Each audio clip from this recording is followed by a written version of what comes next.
ne représente que la corruption. Vous, capitalistes, vous n'avez cessé de pousser la classe ouvrière à la misère. Et vous, communistes, vous avez cessé d'exploiter cette misère voulue par les capitalistes.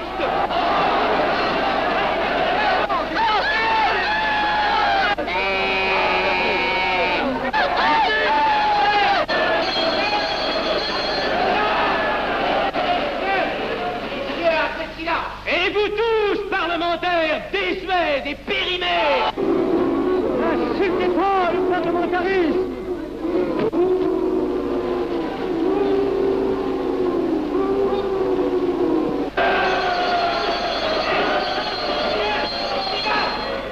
Messieurs, je vais lever la séance. Continuez, monsieur Hassel. Messieurs, je n'ai plus rien à dire. J'ai eu conscience de vous dire quelques vérités, peut-être désagréables, mais utiles. Non, ce ne sont pas quelques interruptions qui m'arrêteront. La communauté française ne se bâtira pas sur le conflit de la vieille bourgeoisie égoïste et du peuple affamé. C'est pourquoi je ne voterai pas ce projet qui donne satisfaction au capitalisme international et serait le bon prétexte pour les communistes à accentuer nos divisions. Je ne le voterai pas. Je serai sans doute le seul à ne pas le voter, car il semble que par une étrange aberration, la Chambre tout entière soit prête comme toujours à trahir l'intérêt français au bénéfice de certains intérêts internationaux très particuliers.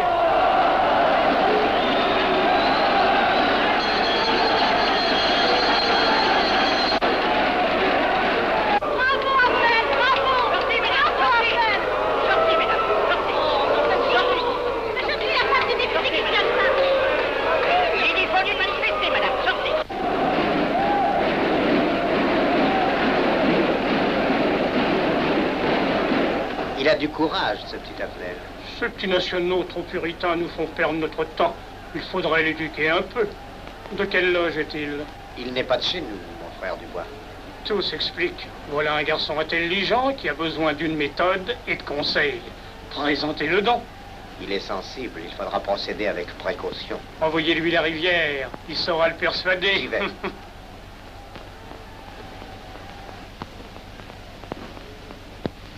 Mon cher vénérable, nous avons un service à vous demander.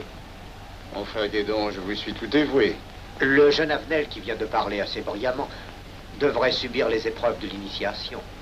La maçonnerie lui apporterait beaucoup et le disciplinerait. Ne croyez-vous pas? J'y pensais déjà. Nous allons nous en occuper activement.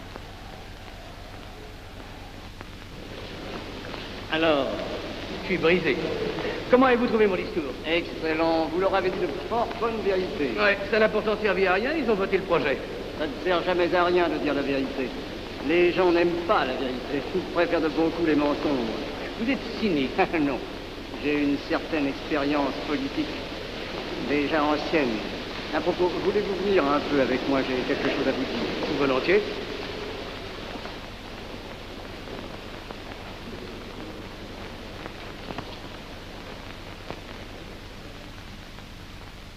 Oui, voyons, je voulais vous dire, si nous reprenions notre conversation sur la franc-maçonnerie, vous m'aviez dit l'autre jour que vous étiez curieux de connaître cette association.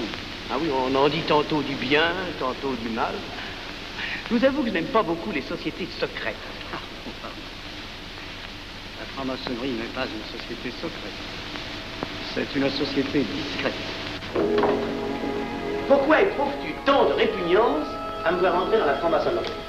Cette association me semble suspecte. Il ne doit y avoir que des arrivistes là-dedans. Non, voyons, nous sommes peut-être aussi des braves gens animés d'un idéal sincère. Le texte qu'ils m'ont donné est rempli de bonnes idées. Tu me diras que ce n'est qu'un programme affiché à l'entrée, mais il me paraît loyal. Tu es un honnête homme, mon chéri. Mais tu as un grand défaut. Ah, et lequel? Tu ne vois jamais le mal. Tu imagines que les autres sont bons comme toi-même. C'est pourquoi tu as toujours des déceptions. N'importe, je suis décidé à tenter cette expérience. Alors fais-la. Je souhaite me tromper. Quand vas-tu te présenter chez ces gens? Mercredi. Déjà.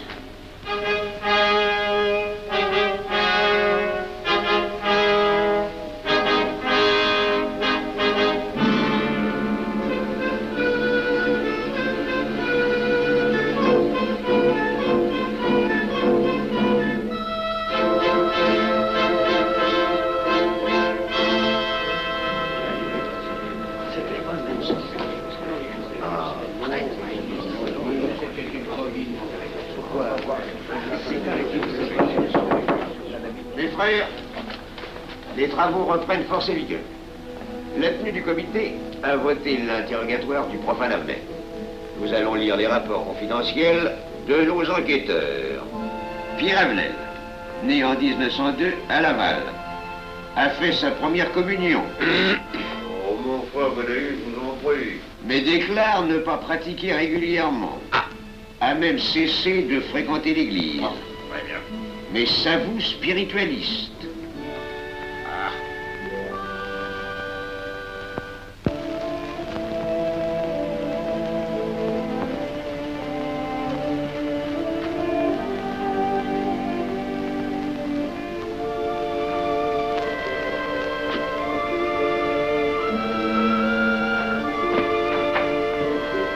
Monsieur, voulez-vous me citer? Permettez-moi de vous barrer les yeux. Mes frères, le profane Avenel, qui nous est recommandé par notre frère Gainsbourg, vice-président de la Chambre, est député. Cela ne nous impressionne pas. Nous devons surtout examiner ce qu'il pourra apporter à la franc-maçonnerie. Il nous faut des gens qui servent notre ordre et contribuent à sa puissance. Pour l'instant, il paraît afficher des idées nationales un peu trop absolues. Mais enfin, je voudrais vous prévenir d'une chose. Comme il est de notre intérêt de tenir en main un grand nombre de parlementaires, il vaudrait peut-être mieux ne pas lui poser des questions qui pourraient le choquer. On nous le signale comme assez sensible sur les questions spirituelles ou religieuses. Quand il aura travaillé quelque temps parmi nous, il aura évolué.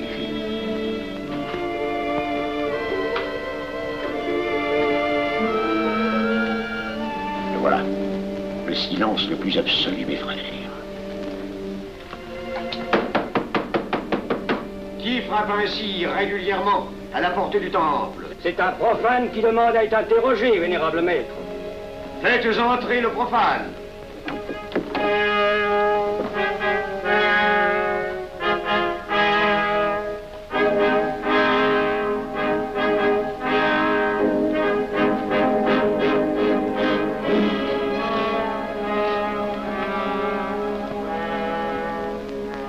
Monsieur, vous avez déclaré vouloir faire partie de la franc-maçonnerie. Mais nous désirons savoir qui vous êtes. Nous allons donc vous interroger sur vos sentiments, vos croyances, vos idées politiques. Répondez-nous sans vous troubler, mais en nous disant la plus stricte vérité. Consentez-vous à cet interrogatoire? J'y consens. Monsieur, croyez-vous en Dieu? Et pourquoi? Vous semblez être déçu par ce premier contact avec la maçonnerie. Mais l'interrogatoire est assez pénible. J'ai dû paraître ridicule. Vous vous trompez. D'autres qui sont passés avant vous ont moins bien répondu. Vous avez été reçu avec une majorité convenable, 16 voix contre 10. Comment, j'ai eu 10 voix contre moi? Non, non. 2 seulement. 2. Mais les voix d'opposition comptent pour 5. Ah, un opposant de plus, et vous étiez blackpoolé. La maçonnerie est difficile sur le choix de ses candidats. Pas assez, mon cher, pas assez. Je dois même vous avertir que lorsque vous serez en loge, vous serez déçu. Le milieu maçonnique est épouvantablement médiocre. Vous verrez que vous nous apporterez plus que vous ne recevrez. Mais ces rites dont vous m'avez parlé, ces initiations mystérieuses... De bêtises. Il y en a qui y attachent un certain sens symbolique. La plupart des maçons rient eux-mêmes de ces vieilles pratiques désuètes. Seulement, le jour de votre initiation, tenez-vous bien, les épreuves de la cérémonie ne sont pas commodes.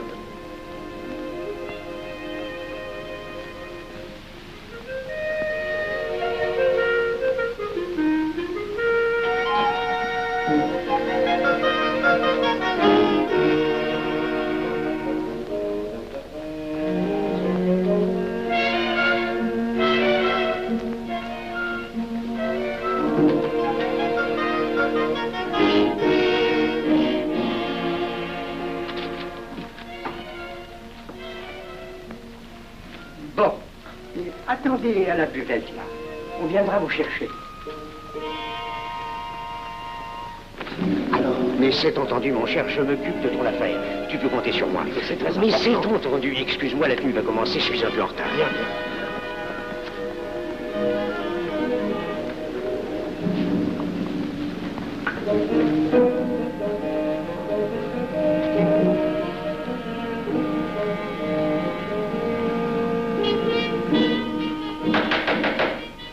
Prenez place, mes frères, nous allons ouvrir les travaux.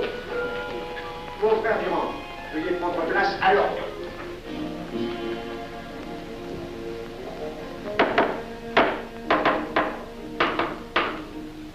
Frère premier surveillant, êtes-vous franc-maçon?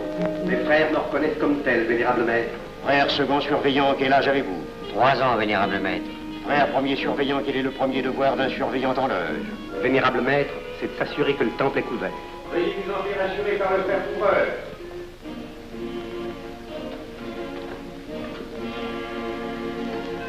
Le temple est couvert, vénérable maître. Frère second surveillant, quel est le second devoir des surveillants en loge? Vénérable maître, c'est de s'assurer que tous les frères présents sont membres réguliers de la loge ou visiteurs connus. Debout, et alors, mes frères. Frère premier et second surveillant, assurez-vous que tous les frères rangés devant vos colonnes sont membres réguliers de la loge ou visiteurs connus.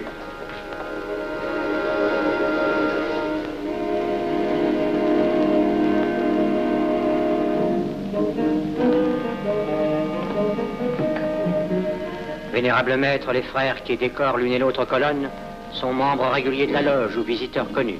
Il en est de même à l'Orient. Frère premier surveillant, à quelle heure les francs-maçons opèrent-ils leurs travaux? À midi, vénérable maître. Quelle heure est-il, frère second surveillant? Il est midi, vénérable maître. Puisqu'il est l'heure du travail, frère premier et second surveillant, invitez les frères de vos colonnes à se joindre à vous et à moi pour ouvrir les travaux de la respectable loge des enfants de l'univers Orient de Paris, au grade d'apprenti, en la forme accoutumée. À moi, mes frères, par le signe, la triple batterie et l'acclamation.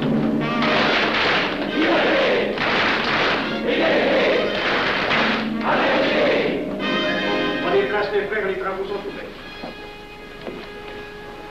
Mes frères, l'ordre du jour appelle l'initiation du profane Avenel.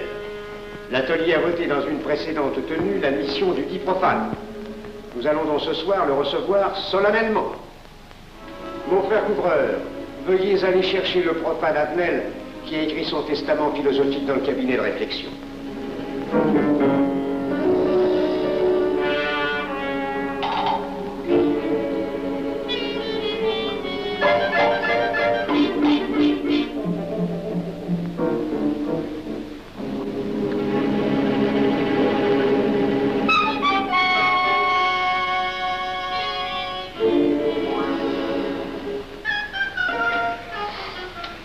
Rigolo leur truc. Monsieur, veuillez me suivre.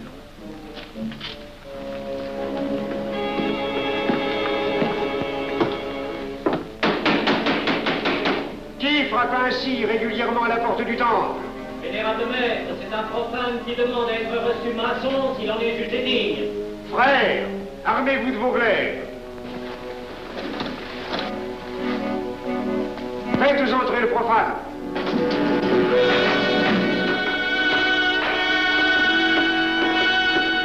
Laissez-vous, monsieur.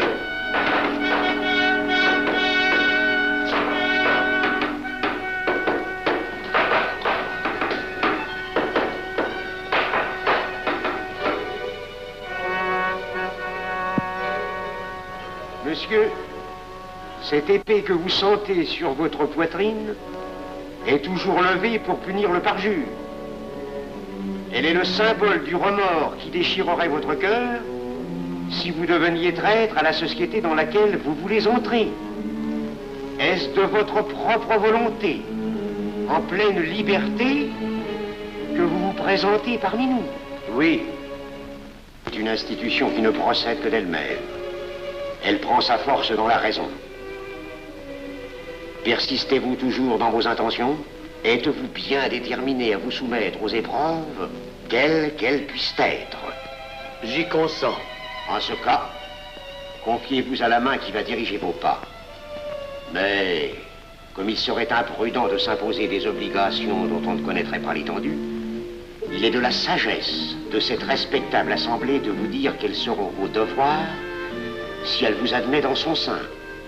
Le premier est un devoir absolu de secret sur tout ce que vous pourrez entendre et découvrir parmi nous, ainsi que sur tout ce que vous verrez et saurez par la suite.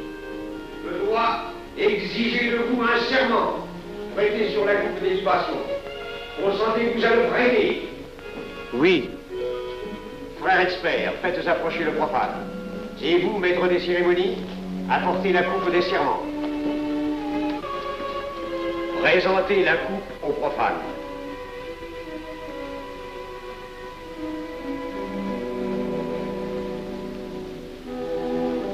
Prononcez avec moi le serment. Je m'engage sur l'honneur, au silence le plus absolu, sur tous les genres d'épreuves qu'on pourra me faire subir. Je m'y engage. Vous devez connaître toute l'importance d'un serment.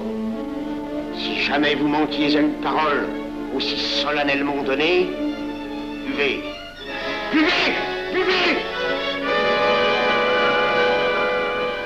Que ce breuvage amer soit pour vous le symbole de l'amertume et du remords que laisserait dans votre cœur le parjure qui aurait souillé vos lèvres. Frère expert, emparez-vous du profane et faites-lui faire son premier voyage.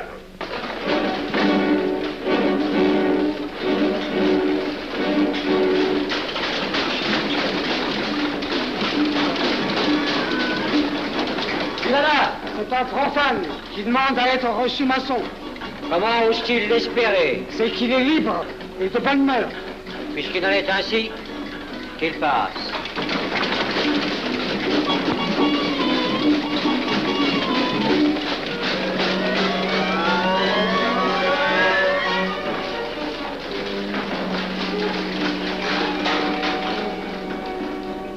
Monsieur, le voyage symbolique que vous venez de faire est l'emblème de la vie humaine. Le bruit que vous avez entendu figure les passions qui l'agitent. Les obstacles que vous avez rencontrés peignent les difficultés que l'homme éprouve et qu'il ne peut vaincre ou surmonter que grâce à l'aide qu'il trouve dans ses semblables. Frère expert, faites faire le deuxième voyage.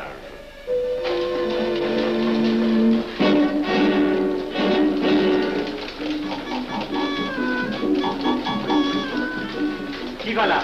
C'est un profane qui demande à être reçu maçon. Comment ose-t-il l'espérer? C'est qu'il est libre et de bonne mœurs. Puisqu'il en est ainsi qu'il passe, et qu'il soit purifié par l'eau.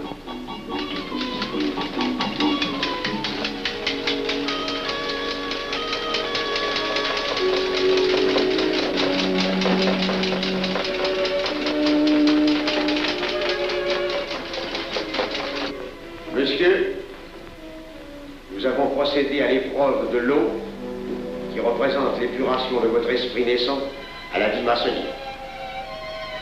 Votre cœur doit être limpide comme l'eau pure. Frère expert, faites faire le troisième voyage.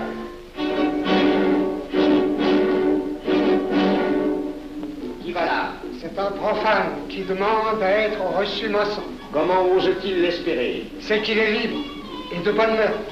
Puisqu'il en est ainsi qu'il passe par les flammes.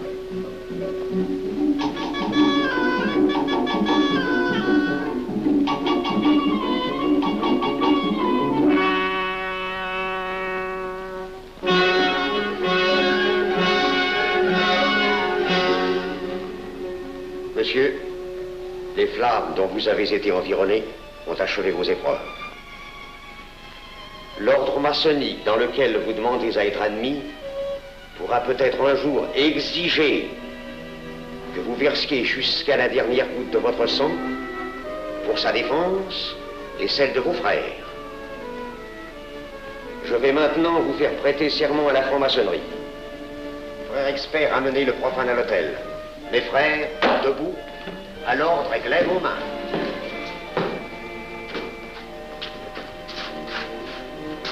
Moi, Pierre Avenel. Moi, Pierre Avenel. De ma propre et libre volonté. De ma propre et libre volonté. En présence de cette respectable assemblée de maçons. En présence de cette respectable assemblée de maçons. Je jure et promets solennellement. Je jure et promets solennellement. De ne jamais révéler aucun des mystères de la franc-maçonnerie qui vont m'être confiés. De ne jamais révéler aucun des mystères de la franc-maçonnerie qui vont m'être confiés. Quelle idée saugrenue ton mari a-t-il de se faire recevoir franc-maçon? Je lui ai déconseillé tant que j'ai pu, mais tu sais comme il est entêté. Il va se trouver dans un milieu d'arrivistes si médiocre. On l'a pourtant bien prévenu. Pourvu qu'il ne lui arrive rien. Il y a tant d'histoires qui courent sur le compte de ces sociétés secrètes. Ne t'inquiète pas, Pierre. Il saura se tirer d'un mauvais pas. Prudent. Pas assez. Monsieur, le serment que vous venez de prêter ne vous donne-t-il aucune inquiétude? Consentez-vous à le renouveler lorsque vous aurez reçu la lumière? Je le renouvellerai. Mes frères, nous allons donner la lumière aux profanes. Frère couvreur, préparez-vous à accomplir votre office. Que la lumière lui soit donnée à mon 3e coup de maillet.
Ces glaives que vous voyez tourner vers vous vous annoncent que tous les maçons voleront à votre secours si vous respectez et si vous observez nos lois. Mais ils vous annoncent aussi que si vous trahissez votre serment, vous n'échapperez pas à la vengeance de tous les frères répandus sur la surface du globe et qui ont juré de punir le parjure. Le jurez-vous, mes frères? Nous le jurons.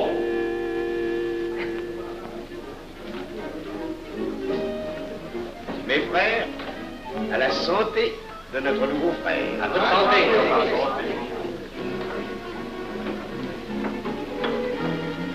Mon très cher frère, qu'est-ce que vous pensez de cette soirée? Eh bien, c'est curieux. Cette cérémonie est très impressionnante. Mon cher frère, pourrais-je vous laisser ma carte au cas où vous auriez besoin de mes services? Je vends de tout. De la bonneterie, des chaussures, du savon à des prix invraisemblables. Tu permets, mon cher Lévi-Stein? Je t'en prie. Mon frère Avenel, nous allons bientôt vous mettre à contribution. Oui, un de nos amis de notre loge voudrait un bureau de tabac. Le Grand Orient est submergé de demandes en ce moment. Avec vous, ça ira peut-être un peu plus vite. Volontiers. Je vous remercie. Ah, dans quelque temps, je vous parlerai aussi d'une autre affaire. Depuis plusieurs années, j'ai droit à la Légion d'honneur. Je ne m'en suis jamais occupé, je n'ai pas voulu déranger nos amis pour ça. On leur demande déjà tellement de choses, n'est-ce pas? Vous m'aiderez? À votre service. Merci beaucoup. Alors, au revoir. Ah non, pas comme ça. Voyez-vous, des petits coups secs avec le pouce, là, comme ça. Pam, pam, pam. Essayez. Pam, pam, pam. Et ben voilà. Avec ce signal-là, on ouvre toutes les portes.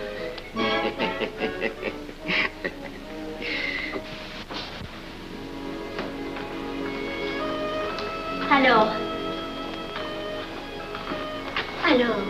content? Bon. Tu as l'air contrarié. Oh non. Déjà déçu? Pas encore. Tu me raconteras la séance. Ah, j'ai juré de ne rien dire. Même à moi? Écoute, c'était pas ridicule. C'était étrange.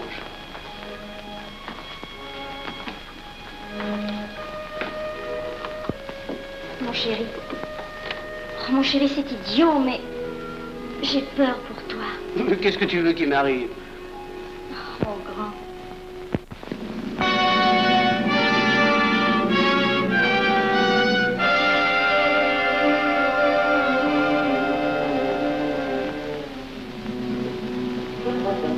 Mon très cher frère Avenel, vous êtes député. J'ai un service à vous demander. Tous les détails sur la strict. Mon très cher frère, si vous pouviez m'obtenir cette place, vous me feriez plaisir. Mon cher, donnez donc un coup de téléphone au préfet, qu'il m'ôte cette contravention. Demandez la liberté, le scandale fascinateur. Mon très cher frère Avenel, j'ai besoin d'un bon témoin de moralité dans un procès. C'est un de nos frères qui passe en correctionnel. Il est bien un peu coupable, mais avec un peu d'appui. Et pour manifester cette solidarité maçonnique, je suis sûr que vous voudrez bien vivre. L'arrestation du banquier Charles Lévy. Le crime des banques coopératives. Un nouveau scandale financier. Il faut l'exclure, c'est une fripouille. Oui, évidemment, c'est une fripouille, mais puisque personne ne le sait, nous pouvons le garder parmi nous. Non! Mais je comprends très bien vos réactions, mon cher Avenel. Mais tenez, je vais vous citer un exemple. J'ai vécu pendant 20 ans en maçonnerie avec un frère que je considérais comme un escroc. Ben, je n'ai rien dit, parce que c'était un excellent maçon. Nous ne sommes pas du même avis.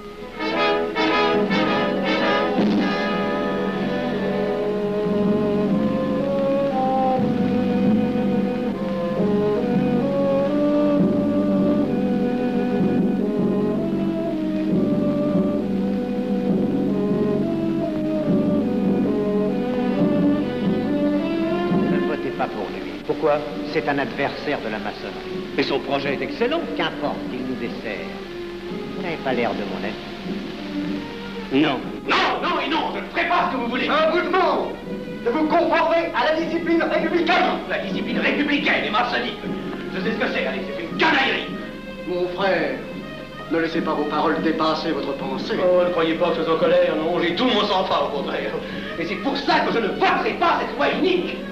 Vous détruisez ce pays en l'empoisonnant doucement. Avenel, vous ne parlez pas sérieusement.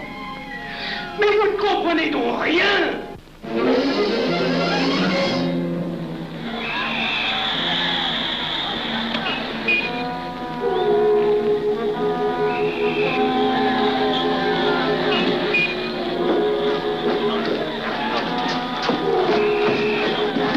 Que se passe-t-il? Regardez. Mais calmez-vous, mon vieux, ce n'est rien. Rien.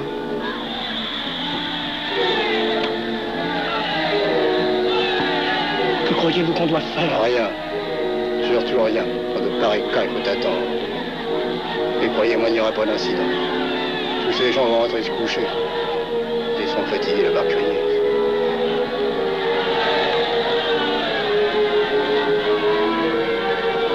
Qu'en pensez-vous, Avenel? Je voudrais être avec eux, place de la Concorde. Vous ne parlez pas sérieusement? J'ai pas envie de rire.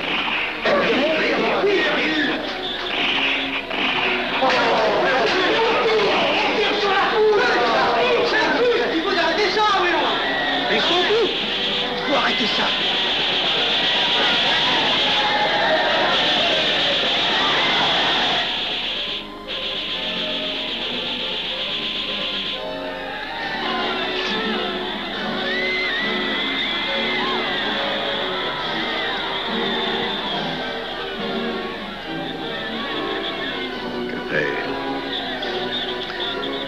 Trop tard. On tire encore. Coup de feu.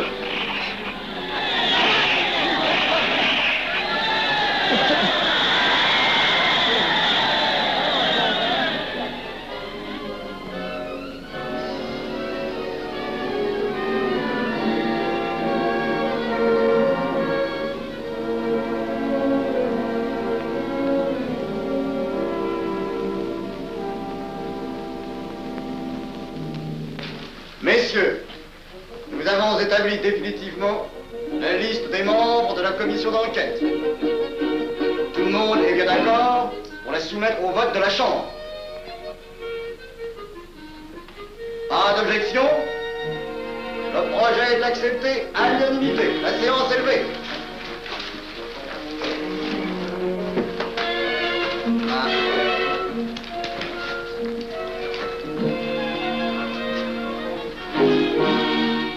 Vous pensez que ça va marcher? Je ne prévois pas d'opposition. Si cela est ainsi, nous risquons de nous en tirer. Je te le crois sincèrement. Nos frères députés nous attendent dans un salon voisin. Ils sont impatients de vous entendre. Bah allons-y. Arnel. À propos, cher ami, je vous ai mis d'office dans la commission d'enquête. Moi, pourquoi? C'est indispensable. J'ai besoin de vous. Venez avec nous. Vos amis nous attendent.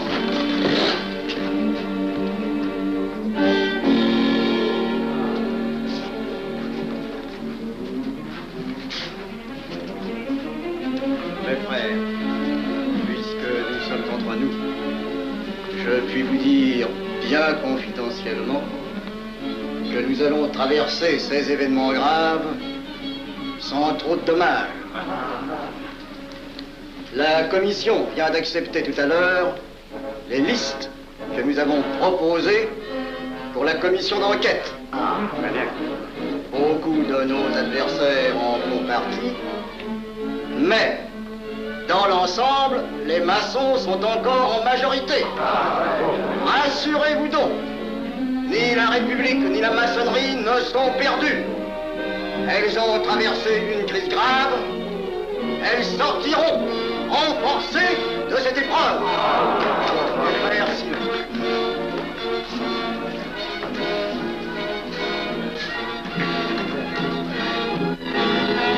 Demandez l'anti-Marchon, le scandale de la commission d'enquête.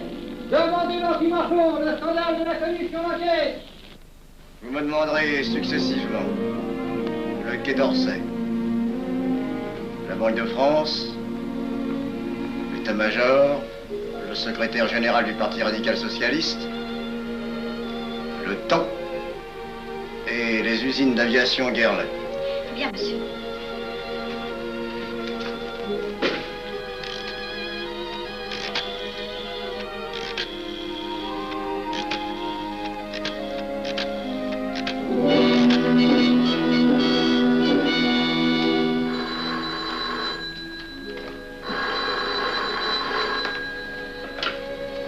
Allô, le chef de cabinet du ministre. Allô? Mais oui, passez-le moi. Lui-même, à vos ordres, mon très cher ami. Je ne peux rien vous dire par téléphone. Il pleut. Vous me comprenez? À merveille. Alertez tous nos amis à l'étranger qu'en aucun cas on ne parle de nous. Silence. Compris. Allô, ici Général Maisonnat. À vos ordres, mon cher Larivière. Je compte sur vous, mon cher général, pour que l'armée ne varie pas politiquement. Elle doit rester divisée, avant tout. Ne craignez rien, j'ai déjà procédé à des changements importants. Tous les officiers suspects d'être contre nous ont été éloignés de Paris et séparés les uns des autres. Mes frères, il est indispensable de franchir cette mauvaise passe. Il ne faut pas trop de mouvement de bourse. N'est-ce pas, mon frère sous-gouverneur? Nous maintiendrons la monnaie. La presse de droite doit essayer d'attaquer la presse de gauche. Pendant quelque temps. Pour donner le change. C'est entendu.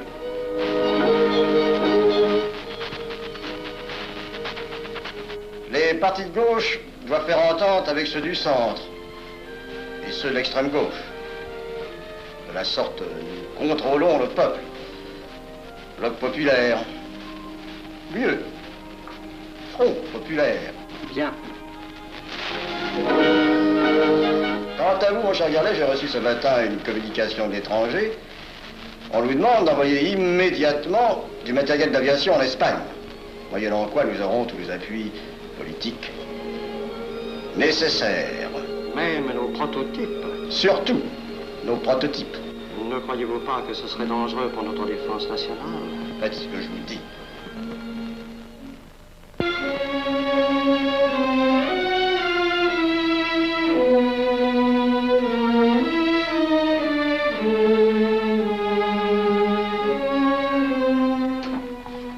Monsieur Avenel, Faites entrer. Ah, bonjour, cher ami. Comment on va? bien, merci. Ah, je vous ai fait appeler. Que se passe-t-il? On ne vous voit plus. Vous le boudez? Oh non. Cigarette. Non, merci.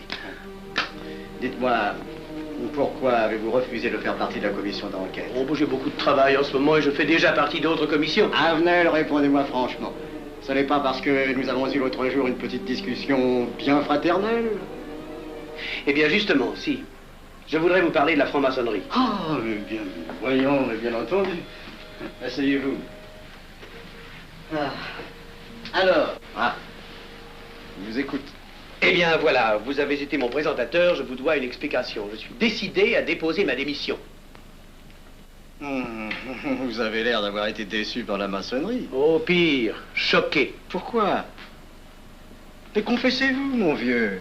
Vous ne serez pas le premier maçon qui m'aura ouvert son cœur. Qu'est-ce qu'on vous a fait? Mais à moi, personnellement, rien. Mais je trouve ce milieu maçonnique... pourri d'arrivistes écœurants.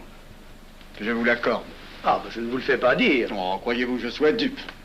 Ben, alors, je ne comprends pas. Tant de vertus affichées sur le programme à la porte.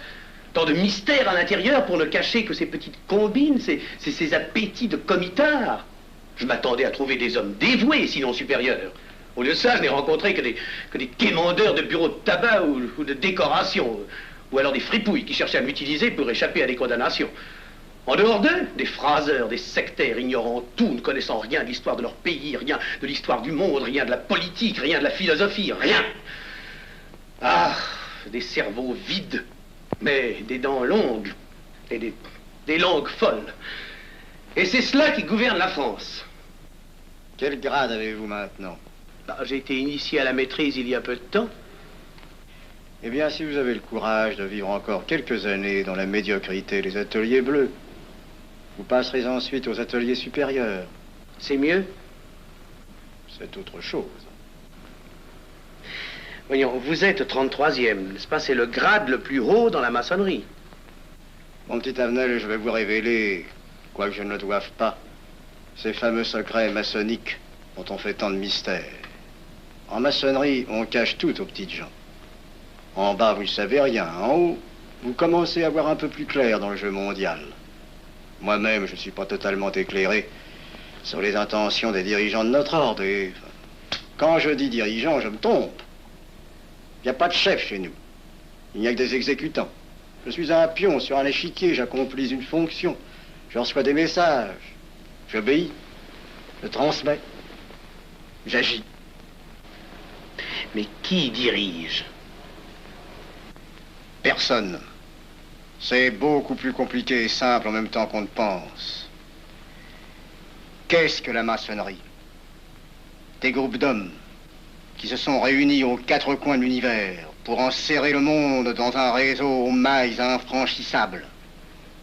Nous sommes 50 000 en France, 500 000 en Angleterre, 3 millions en Amérique, c'est peu. Mais c'est énorme, parce que nous formons un bloc uni d'une seule volonté. Nous rayonnons partout, nous commandons partout. Ici, 300 parlementaires sont francs-maçons. En Angleterre, le roi fait partie de notre ordre. Aux États-Unis, le président est 32e. Il n'y a pas un pays où nous n'ayons nos appuis secrets, nos hommes, nos banques, nos groupes dévoués. Et ceci n'est rien. Je ne vous montre là de la maçonnerie que la puissance physique. Il y a peut-être autre chose. Mais quoi? Une doctrine supérieure. Une antique expérience des forces du monde qui nous permet de pousser les peuples tantôt vers la vie, tantôt vers la mort, quand il le faut. La mort? Mais je croyais la maçonnerie attachée à la paix.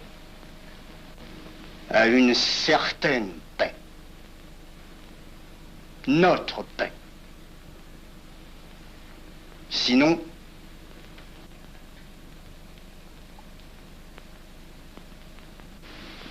alors,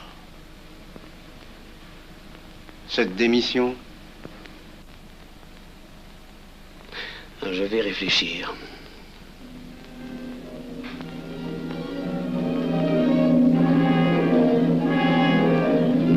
Alors, il n'y a qu'une solution, la guerre. Pour réussir à déclencher la guerre, la maçonnerie a besoin de tous ces hommes. Sur combien de voix pouvons-nous compter à la Chambre? Nos frères parlementaires sont à peu près tous sûrs. Sauf un, que j'oserais nommer, car il fait partie de notre loge. Qui donc? Avenel. Il tient des propos contre le Grand Orient qui l'accuse de vouloir déclarer la guerre à l'Europe. Je n'ai jamais eu confiance en ce type-là. C'est une faute de l'avoir laissé entrer ici. Nous pouvons encore le ramener de meilleurs sentiments. Je doute que vous réussissiez. Qui sait? Nous avons peut-être les moyens pour ça.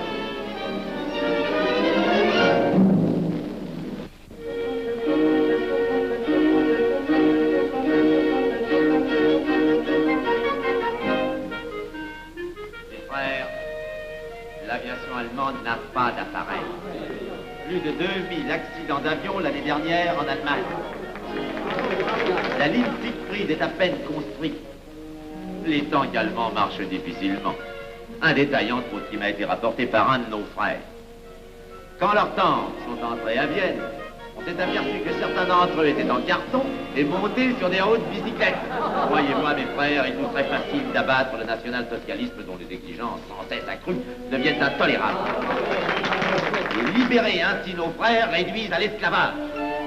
Jamais nous n'avons été plus près. En 15 jours, nous réglerions le sort de l'Allemagne.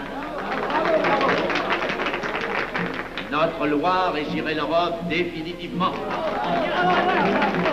Notre victoire est sûre. C'est faux. C'est faux. Silence. Ce que dit cet homme est faux. Mon frère, je vous rappelle alors, vous n'avez pas la parole. Je le sais. Je suis député et membre de la commission de la défense nationale. Je ne peux pas laisser se prolonger un discours aussi manifestement erroné. L'appréciation de monsieur... De notre frère, Liechtenstein. Oui, si vous voulez. Sur l'état de l'armée que possède l'Allemagne sont des mensonges. Et ajouter foi serait de la stupidité. Mais pourquoi vouloir une guerre entre l'Allemagne et la France? Mon frère, vous n'avez pas la parole. Peu m'importe. Mais je tiens à dire qu'aucun motif réel de conflit ne peut être invoqué. Vous le direz tout à l'heure, après l'exposé de notre frère. Non, je la dirai immédiatement, avant d'entendre des stupidités bellicistes. Oh. Mais vous tous, maçons, vous poussez à la guerre.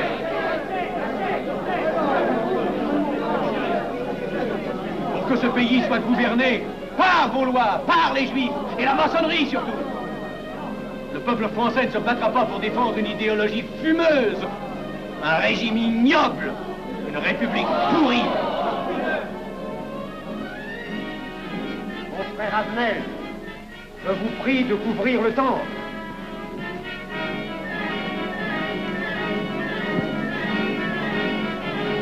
Vous êtes tous des menteurs et des faussaires. Tout chez vous n'est qu'une sinistre comédie.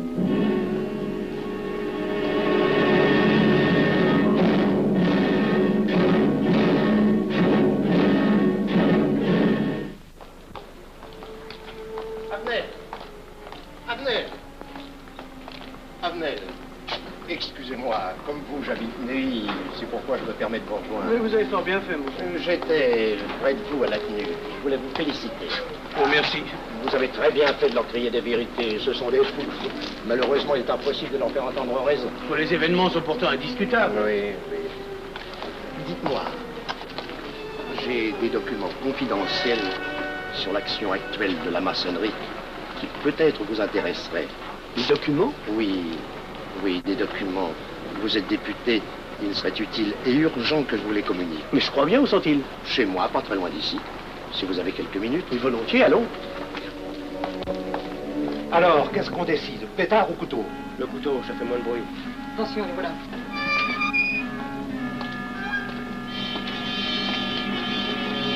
Un instant, je vais voir si...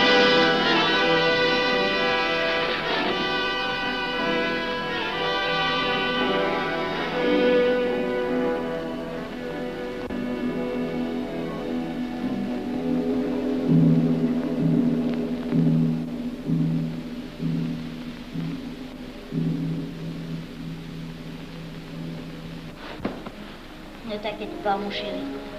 Tu guériras vite. Le docteur a dit maintenant que tu étais sauvé, à condition d'être sage.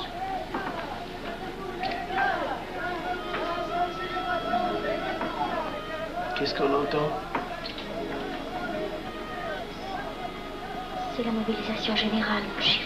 Quoi, la mobilisation? Ne t'agite pas, je t'en supplie. Je n'aurais pas dû te le dire, mon Dieu.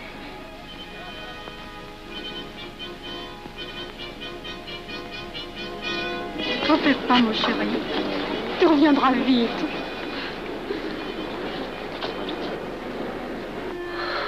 Les brutes. Ils sont arrivés. Ils ont réussi à déclencher leur guerre. Ne bouge pas. Tes plaies sont à peine fermées. Si j'étais pas tombé sous les coups de ces criminels, j'aurais peut-être pu arrêter ça. Mais non, tu n'aurais rien pu empêcher, mon chéri. Ces hommes sont plus forts que toi. Ils ne t'auraient pas manqué.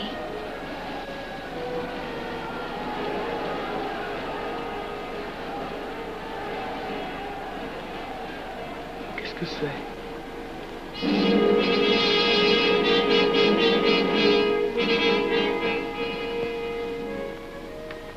Les malheureux.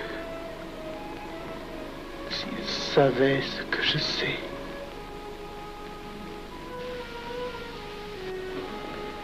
Mes frères, nous pouvons affirmer en toute sérénité que la franc-maçonnerie universelle a présentement atteint son but.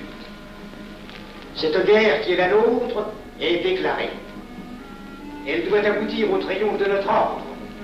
Il importe que le monde soit définitivement gouverné selon nos méthodes et par nos idées. Debout et alors.